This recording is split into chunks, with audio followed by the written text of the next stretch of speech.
اهلاوي ولا زملكاوي؟ زملكاوي. زملكاوي؟ هتعملوا ايه النهارده؟ هنكسب اكيد. تكسبوا كام مثلا؟ مثلا حدود 3-1.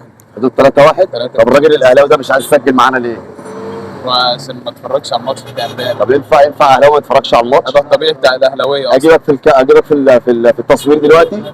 لا ده الطبيعي بتاع الاهلاويه اصلا. لا ما تقولش بقى كده عيب. لا مش كده خالص. لا تعالى بقى هنا بعد اذنك عشان كده الحوار سخن. مش كده خالص. تعالى لي هنا بقى. مش كده خالص. امال ايه؟ مش كده خالص. امال ايه؟ فهمني. ده يا باشا انتوا اخر ماتش شوف انتوا خسرانين كام؟ فاهمني؟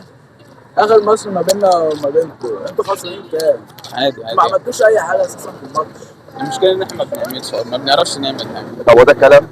يبقى انت ما تقولش بقى كل الايه؟ ما احنا بنسيبهم عادي. لا بتسيبوا مين؟ مش ما مشكله. تقولش الكلام ما ده. ده كان احنا كسبنا.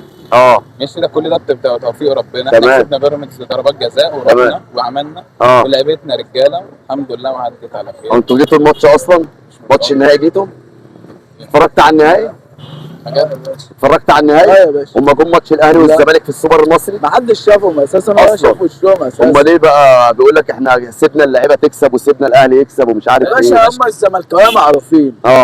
هم الزملكاويه معروفين مش عايزين كلام كتير. ايوه. بس ايه رايك على الكلام ده؟ هو صح.